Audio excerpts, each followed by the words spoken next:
প্রিয় বন্ধুরা, আজকে আমি একটা খুবই খুবই উদ্বেগজনক একদম চিন্তাজনক এবং ভাবনা চিন্তা গভীরভাবে করা প্রয়োজন বলে আজকে আপনাদের সামনে একটি বিষয় তুলে ধরতে চাইছি।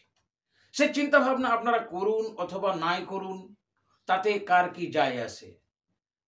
আমি শুধু এইটুকু বলতে চাইছি যে দেখুন, আজকে আমাদের ফরাক্কাতে যে ধরনের ঘটনাগুলো ঘটছে তাদের মধ্যে সবচেয়ে উল্লেখযোগ্য হলো সেটি হচ্ছে শিশু মৃত্যু নিয়ে রহস্য। এই যে শিশুরা আজকে পর পর দুইবার, একবার তো পাওয়া গেল নিশিন্দ্রা নৌকোঘাটের কাছে, কিছুটা নিশিন্দ্রা নৌকোঘাটের উত্তরে একটি শিশু শিশু বলতে আমি সেই শিশুদের বোঝাচ্ছি যে রাষ্ট্রপুঞ্জের সনদে 0 থেকে শুরু করে 18 বছর পর্যন্ত যাদেরকে শিশু বলা হয়, 18 বছরের নিচে যারা, তাদেরকে শিশু বলা হয়। সেই শিশুদের মৃত্যু রহস্য মৃত্যুকে কেন্দ্র করে কেন ঘটছে এই ধরনের ঘটনা, কিসের কারণে ঘটছে, কোথাও কি আমরা শিশুদের পর্যাপ্ত সুরক্ষা দিতে ব্যর্থ হচ্ছি, কোথাও কি আমাদের যারা আমরা এখানকার অভিভাবক রয়েছি সেই অভিভাবকরা শিশুদের সঠিকভাবে লালন পালন করতে পারছি না, নাকি একবারে গা ছাড়া মনোভাব নিয়ে আমরা চলছি? কিভাবে সুরক্ষিত হবে আমাদের ঘরের শিশুরা? শিশুদের কি বাঁচার অধিকার নেই? তাহলে কেন আমরা দিনের পর দিন শিশুদের পয়দা করছি? কেন আমরা শিশুদেরকে জন্মগ্রহণ দিচ্ছি? কেন আমরা এই পৃথিবীতে তাদেরকে মুখ দেখাতে আনছি? বিষয়গুলো কিন্তু গভীরভাবে ভাবনা চিন্তা করার, গভীরভাবে বিশ্লেষণ করার প্রয়োজন রয়েছে বলে আজকে আপনাদের সামনে আমি কিছু কথা তুলে ধরতে চাইছি। আপনারা ভাববেন।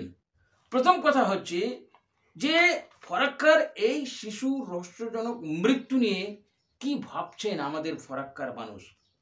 সত্যি কি কিছু ভাবছেন আমাদের ফরাক্কার মানুষ, নাকি এমন কিছু ভাবছেন যে কিছু মানুষ যার সন্তান গেছে তার আমার কি বা আমাদের কি, আমাদের তো কিছু যায়নি, আমাদের তো কিছু হয়নি, আমাদের সন্তানের তো কিছু হয়নি, তাহলে আমরা কেন ভাববো?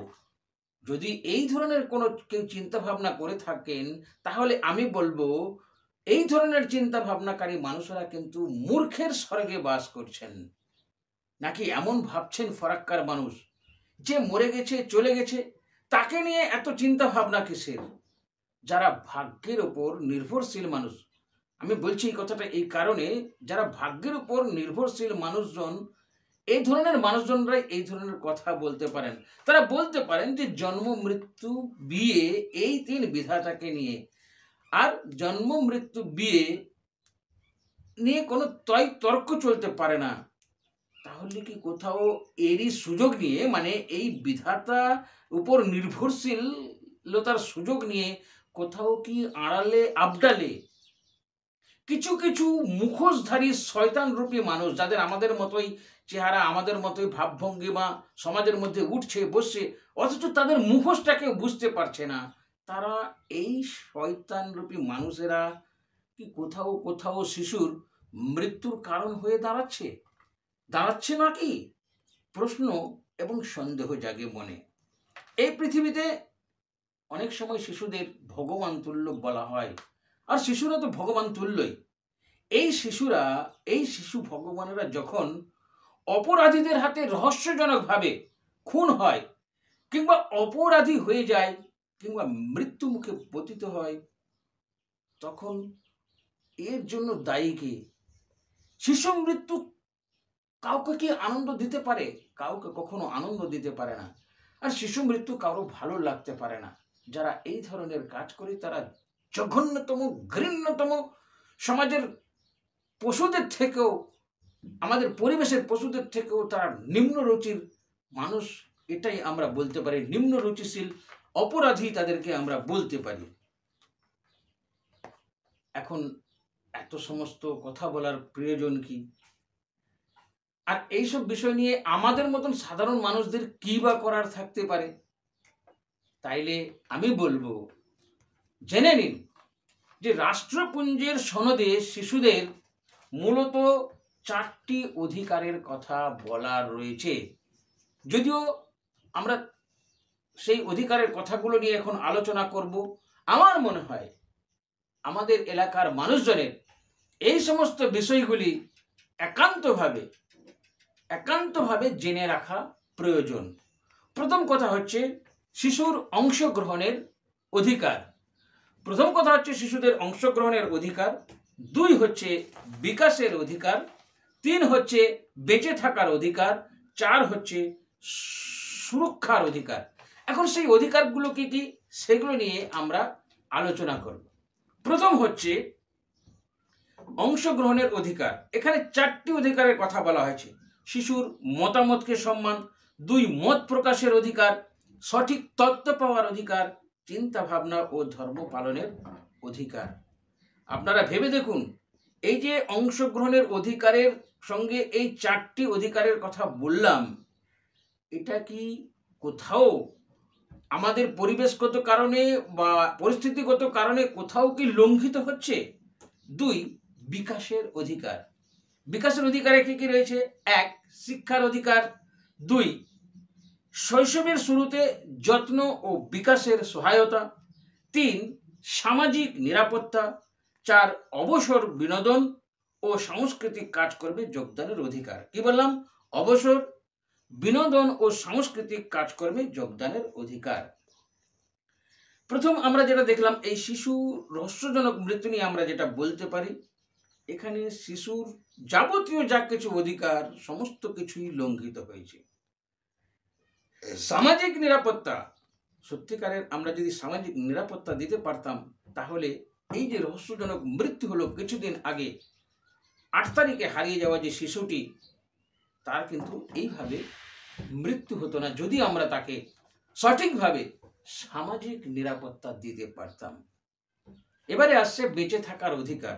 তার অধিকার তো কেড়েই নেওয়া হয়েছে, তবুও রাষ্ট্রপুঞ্জের সনদে যে অধিকারগুলির কথা বলেছে বেঁচে থাকার অধিকারের মধ্যে এখানে 5টি মূল কথা দেওয়া হয়েছে। সেটা হচ্ছে জীবনের অধিকার, 2 সম্ভাব্য সর্বোচ্চ মানের স্বাস্থ্য। এটা নিয়ে আমাদের আলোচনা করা দরকার। আজকে আমরা জানি বহু শিশু চিকিৎসার অভাবে বা সুচিকিৎসা করতে না পারার কারণে, অর্থনৈতিক পশ্চাৎপদতার কারণে বহু অভিভাবক অভিভাবিকা তাদের শিশুদের সঠিক মতন চিকিৎসা দিতে পারে না। রাষ্ট্রপুঞ্জের সনদে তো বলা রয়েছে, কিন্তু আমাদের রাজ্যে বা আমাদের ভারতবর্ষে কিন্তু এই ধরনের সম্ভাব্য সর্বোচ্চ মানের স্বাস্থ্য সুরক্ষার যে অধিকার, এই অধিকার কিন্তু আজও পর্যন্ত লাগু হয়নি আমাদের দেশে। কেন হয়নি সেটা আপনারা বিচার বিবেচনা করবেন। পুষ্টিযুক্ত খাদ্য, পুষ্টি, শিশুর সার্বিকভাবে শিশুর শরীরে পুষ্টি যেন ঠিক থাকে। জীবনযাপনের যথোপযুক্ত মান, জীবনযাপনের জন্য যে যথোপযুক্ত মান সেটাও দরকার, এটাও কিন্তু আমাদের দেশে নেই। 1 নাম ও জাতিগত পরিচয়, একটি নাম ও তার জাতিগত পরিচয়, এটা সকলেরই দরকার। সুরক্ষার অধিকার, কি কি থেকে অধিকার? শোষণ থেকে সুরক্ষার অধিকার। শোষণ কত রকমের হয় এটা আর ভেঙে বলার দরকার নেই আপনাদের কাছে। নিগ্রহ, কোন রকম শাস্তি থেকে তাদের বেঁচে থাকার অধিকার। অবহেলা থেকে বেঁচে থাকার অধিকার। বিশেষ পরিস্থিতি যেমন যুদ্ধের সময়, জরুরি অবস্থার সময়, প্রতিবন্ধকতা জড়িত কারণে বিশেষ সুরক্ষার অধিকার। আরেকটি হচ্ছে অধিকারের অবিভাজ্যতা, অর্থাৎ প্রতিটি শিশু যেন সমানভাবে এই সমাজে বেঁচে থাকার অধিকার পায়।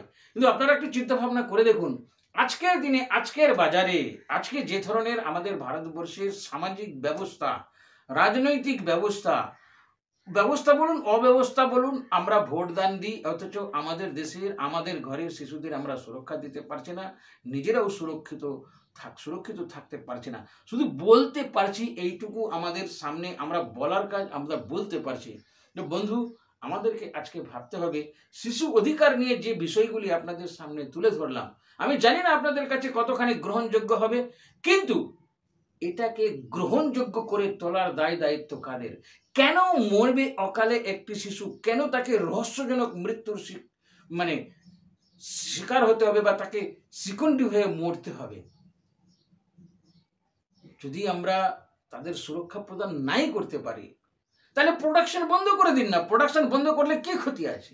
তো বন্ধু, আমি বলবো যে শিশুগুলো আজকে এইভাবে, শুধু একটা দুটো নয়, আমাদের পশ্চিমবঙ্গ বলুন, গোটা রাজ্য বলুন, গোটা দেশ জুড়ে যদি দেখেন আপনারা, তাহলে দেখতে পারবেন নানানভাবে রহস্যজনকভাবে শিশুরা মৃত্যুর কবলে ঢলে পড়ছে। নানান কারণে এখান থেকে বেঁচে থাকতে হলে, এখান থেকে বার করতে গেলে, আমাদের ভবিষ্যৎ প্রজন্মকে সুরক্ষিত করতে হলে শিশু অধিকার সুরক্ষা আইনের যে আইনগুলি রয়েছে, সেই আইনগুলি সামাজিকভাবে আলাপ আলোচনা করে তাকে বলবৎ করতে হবে।